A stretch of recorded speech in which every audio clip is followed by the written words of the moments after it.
Vasudevaya. Om Namo Bhagavate Vasudevaya. Om Namo Bhagavate Vasudevaya. Hare Krishna, dear devotees, thank you for joining us. Today I wanted to seek your good wishes and your blessings so that we can continue with the Srimad Bhagavatam Puran, 10th Canto, chapter 43. This is 10th Canto is all about Krishna's wonderful, divine, transcendental pastimes. And the first 40 chapters relate to his pastimes in Vrindavan. Now we're looking at his pastimes in Mathura, and we've seen how he met the washerman and gave him a bit of a thumping and took his clothes. He met the Sudama, garland maker, who decorated him with garlands. He met Kubja, who gave them both, Krishna and Balaram, the ointment, special scents. And Krishna straightened her up. She was a hunchback. But very simply, he did a quick operation on her. Then he smashed the sacrificial bow, which gave Kamsa some nightmares. And of course, this world is full of nightmares anyway. But when you are anti-Krishna, that increases the nightmares. I think that's where we were left it, isn't it? So now we are about to enter the wrestling match. Before going to the wrestling match, they'll be meeting a couple of elephants, or maybe one at least. So this is the verse that we'd like to read from this Bhagavatam. Nirakshatotama purusho jana manasita nagara rastraka nipa rahasa vego kalitiksh shananana papuna tripta nayanastat nam. Translation: O King, as the citizens of the city and the people from outlying districts gazed upon these two supreme personalities from the seats in the galleries, the force of the people's happiness caused their eyes to open wide and their faces to blossom. They drank in the vision of the Lord's faces without being satiated. So this is in Mathura. Wherever in the arena, that's right. And we'll come to that in a few minutes. So this chapter is entitled Krishna Kills the Elephant, Kuvala Yapida. And it also describes how Krishna and Balaram enter the wrestling arena and fight the two wrestlers. So, first 5 verses, Krishna gives a hard time to the elephant keeper. Krishna and Balaram hearing the kettle drums resounding at the wrestling arena. So this was specially organized by Kamsa because he wanted Krishna and Balaram defeated. He didn't want to personally have to fight with them. So he had different plans to get rid of them. So they went there to the wrestling arena to see what was happening. When Lord Krishna reached the entrance to the arena, he saw the elephant Kuvala Yapida blocking his way at the urging of his keeper, securely binding up his clothes and tying back his curly locks. So this is a common feature of Lord Krishna.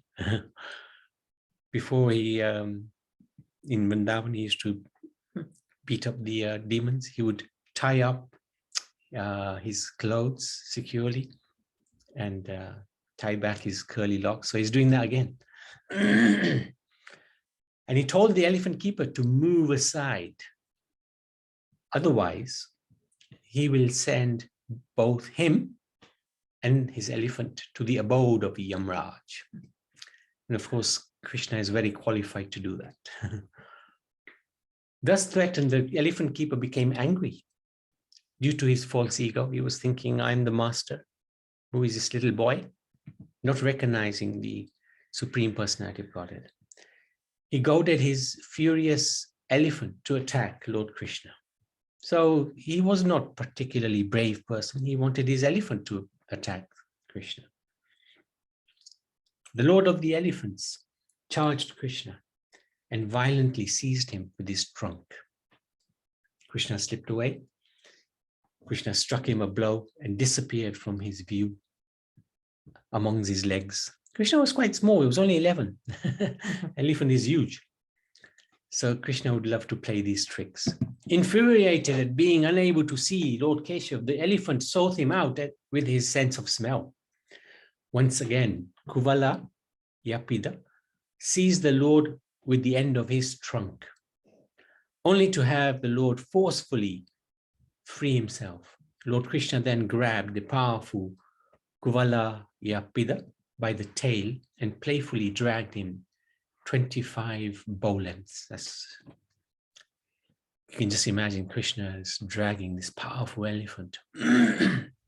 Elephants are like the king of the jungle. They're more stronger than practically everybody, even the crocodiles. Unless the crocodile meets the elephant in the water, then the crocodile is more stronger, as we saw from the pastime of Gajendra. But otherwise, the elephant is the king of the jungle and really cannot be defeated. But here you can see Krishna just playing with him, Here he is, huge elephant. There's Krishna hiding. Balaram is here. Then we have the cowherd boys. There's the elephant keeper. There's another nice picture here. I like this one because Krishna stands out. Krishna slapped him and ran away. Kuvala Pida pursued the Lord, managing to touch him again and again with each step. But Krishna outmaneuvered the elephant, made him trip and fall. Seizing his trunk with one hand, Krishna threw him to the ground. Lord Hari then climbed up onto the elephant with the ease of a mighty lion, pulled out a tusk, and with it killed the beast and his keepers. So he sent them to Yamlok. Of course, when Krishna kills, whenever Krishna touches anyone, even if it's in anger, that person becomes purified of all sins. So it doesn't actually go to Yamraj. It goes back to the spiritual world. So that is the destination of these souls. This is Krishna got the tusk in the hand, drives it into the elephant's head. So how did people see Krishna? Krishna and Balaram, each carrying a tusk from the elephant, then entered the wrestling arena. With the tusk resting on his shoulder, drops of the elephant's blood and sweat sprinkled all over Krishna, and his lotus face covered with fine drops of his own perspiration. The Lord shone with great beauty. The various groups of people in the arena regarded Krishna in different ways. So how did they see Krishna? Everybody saw him a little differently. The wrestlers, they saw him as a lightning bolt and their competitor, right? They were going to fight him. So lightning bolt because he looks just so amazing. So they would have been a little bit wary of Krishna. The men of Mathura, they would have seen Krishna as the best of males, most handsome, most beautiful, brave, etc. The women, they would see him as Cupid. They immediately would fall in love with Krishna because he's so attractive, so beautiful, so well-mannered. The cowherd men, so these are the ones who came with Krishna from Vrindavan, they saw him as their relative, or in the case of Nand Maharaj, parents, they saw him as their child, one of their own. very proud of him. This is Krishna. The impious rulers, like Kamsa, they saw him as a chastiser, somebody who's going to give us a hard time.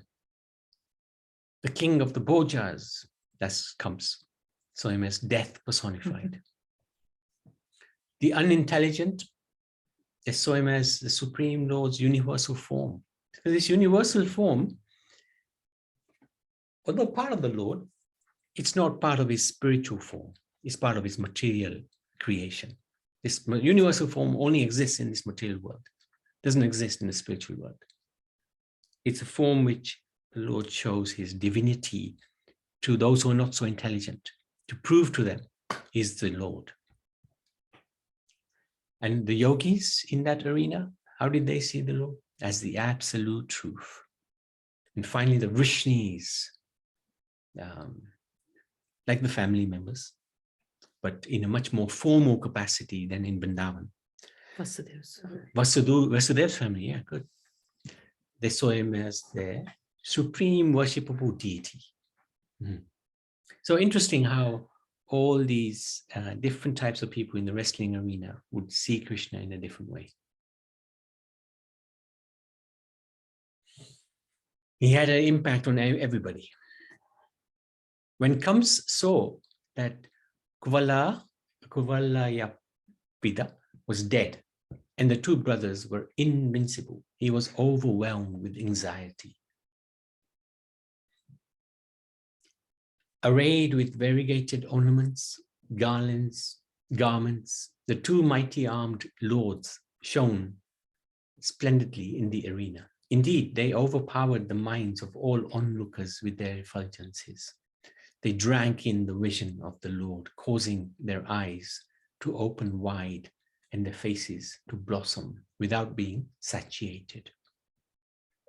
Everybody, they didn't want to close their eyes, didn't want to blink, because if you blink, you miss the vision of the Lord. So even that little blink, which is very fast, very quick, they didn't want that to take place. They then discussed the Lord's pastimes of Vrindavan with each other. So what did they discuss? Krishna took birth from Mother Devaki and was brought to Gokul by Vasudeva. He made Putana and the whirlwind demon meet with death. He was very young.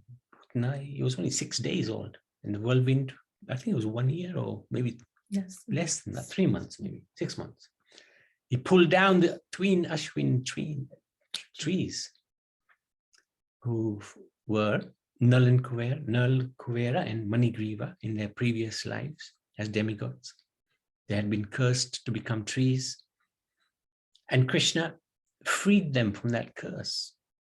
They were very fortunate. They were cursed by Narad Muni, a devotee, to become trees. But the curse was a blessing because they became trees in the courtyard of Nand Maharaj where Krishna was present, and he liberated them. So this is a really extraordinary pastime. He killed Shankachuda, Keshi, Denuka, similar demons. Many demons he killed in Vrindavan. He saved the cows and the cowherds from a forest fire and subdued the serpent Kaliya. He removed Lord Indra's false pride by holding up the best of mountains with one hand for an entire week, thus protecting the inhabitants of Gokul from rain, wind, and hail. So Krishna regards the Brijabasis as his own. He'll do anything for them. So he lifted the mountain for 1 whole week and protected the Brijabasis from Indra's wrath. And then they also glorified Balaram. He killed Palamba, Vatsaka, Baka. The Baka was Krishna, wasn't it? Mm-hmm.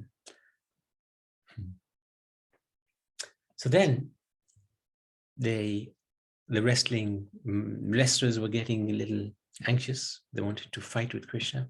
So they challenged Krishna and Balaram to fight, stating that the king, having heard of their prowess, being skilled at wrestling, the king called them to the arena, wanting to see for himself. So the king was present as well. Kamsa was there. He was watching and he was hoping that the wrestlers will defeat Krishna. Hearing this, Krishna accepted the challenge, but he also taunted the wrestlers. Yes, we are forest dwellers. Yes, we come from Vrindavan, beautiful forest there. We are also subjects of the Bhoja king. We must gratify his desires. Yes, if the king wants us to fight, we'll fulfill his desire. For such behavior will confer onto us the greatest benefit, because we will defeat you and then defeat the king. We are just young boys and should play with those of equal strength. But you are so strong. Look at you, so much muscles on your bodies. So it's not a fair fight. Krishna is taunting them. The wrestling match must go on properly so that irreligion does not taint the respectable members of the audience. So Krishna is giving them a strong hint that what you're doing is very unfair. And then Chanur, he replied, you aren't really a child or even a young man, and neither is Balaram, the strongest of the strong. So Chanur was no fool. He actually recognized them. After all, you painfully killed an elephant who had the strength of 1,000 other elephants. Therefore, you too should fight powerful wrestlers. There's certainly nothing unfair about that. You, O descendant of Vishnu, can show your prowess against me, and Balaram can fight Mustik. So this is Chanur and Mustik fighting with Balaram and Krishna. There's the king there, his wife. Nice, another view of the same fight. You can see the muscles on the wrestlers and how Krishna is looking so amazing.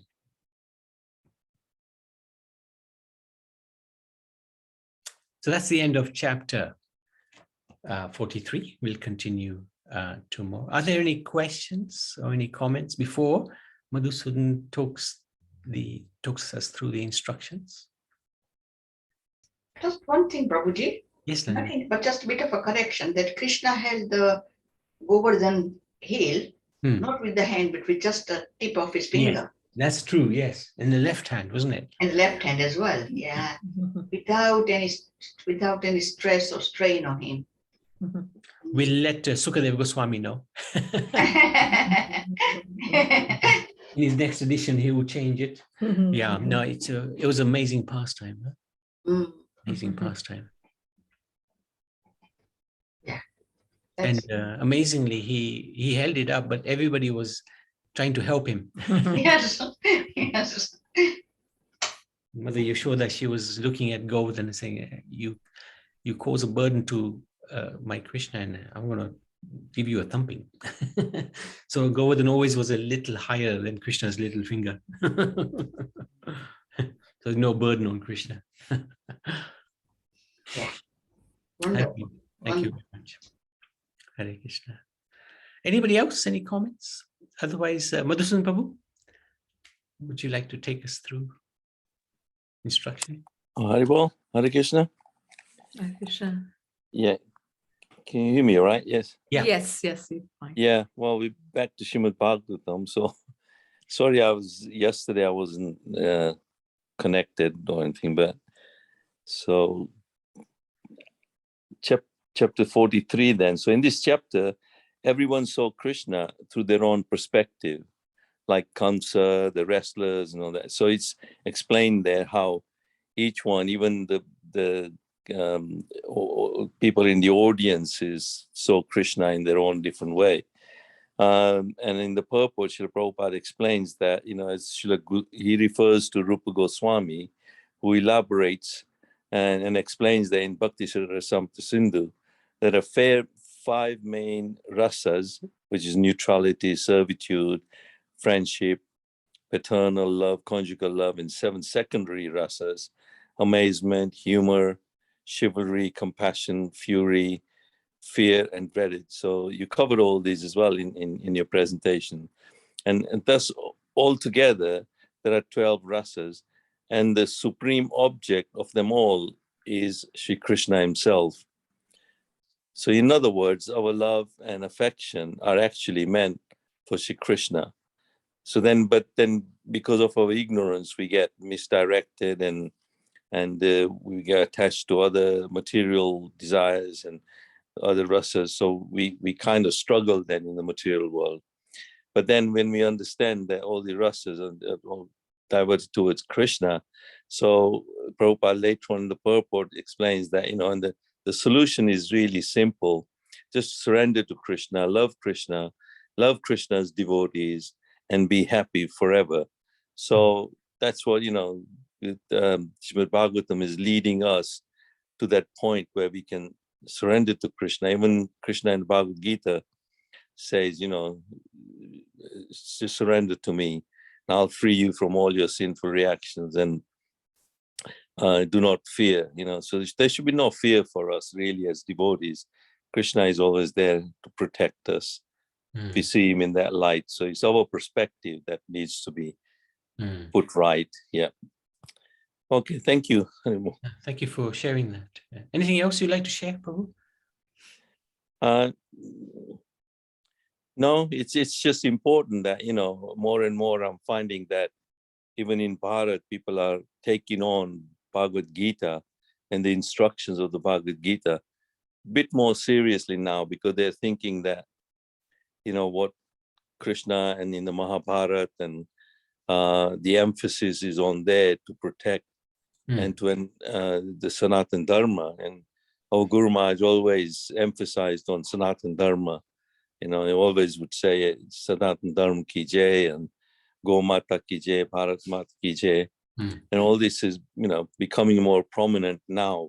And obviously there are debates on, we don't really see ourselves as Hindus as such. I mean, Hindus is Hindus, but without Krishna and Rama, there would be no Hinduism as such as well. So, but we are made to emphasize on Krishna consciousness, and Prabhupada has given us the real gem, so thank you. Yeah.